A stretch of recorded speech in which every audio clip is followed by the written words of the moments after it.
हाँ,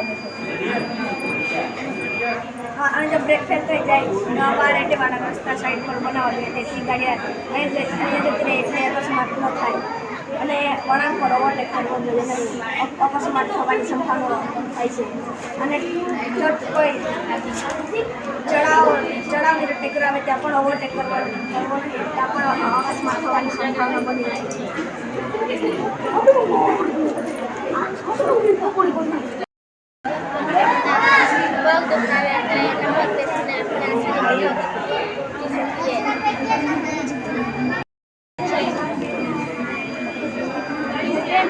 આ હોસ્પિટલમાં કોઈ એક્સિડન્ટ થઈ જાય ત્યારે આવવા માટે ઉત્તરા પરથી જવા અમને જવું પડે એના માટે ટનલ છે અને એમ્બ્યુલન્સ બી આવતી હોય ને આગળથી ખાસ ગાડી આવે ત્યારે અહીંનું વાગી છે ત્યારે એમ્બ્યુલન્સ આવે છે એને ખબર પડશે પછી તે ગાડીવાળો આવે છે તે સાઈડ પર લઈ લેશે પછી જલ્દી સારા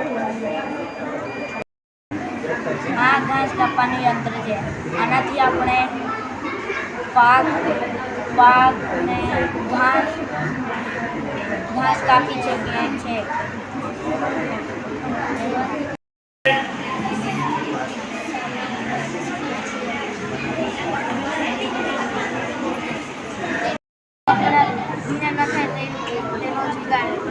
આપણે તડકો હોય ત્યારે કપાસ કરીએ અને વરસાદ તરત જાય ત્યારે આપણે લેવા જઈએ તો પણ અડધા કપડાં ભીનાઈ જાય. તેથી આ જુગાડ કર્યું છે.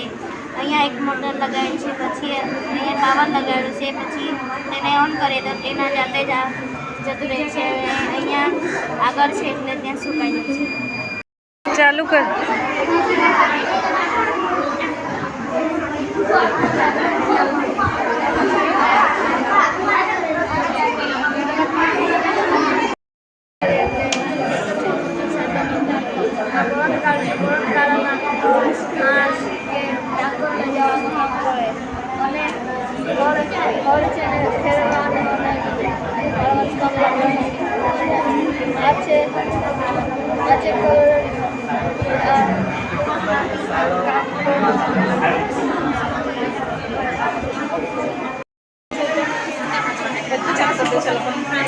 આમાં શું કચરામાંથી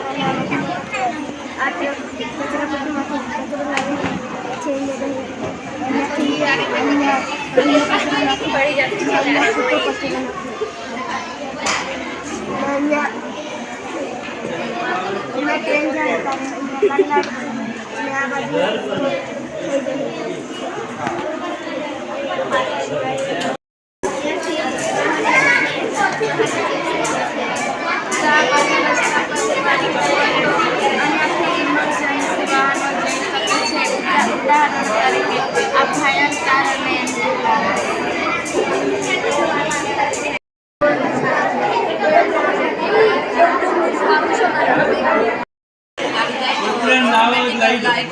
સળગે એનાથી અને જેથી બંધ થઈ જાય રાતે વધારે એક્સિડન્ટ થાય જાય એટલે સળગીને તો કોઈ પણ ખબર પડી જાય અને તે ધીમેથી આવે.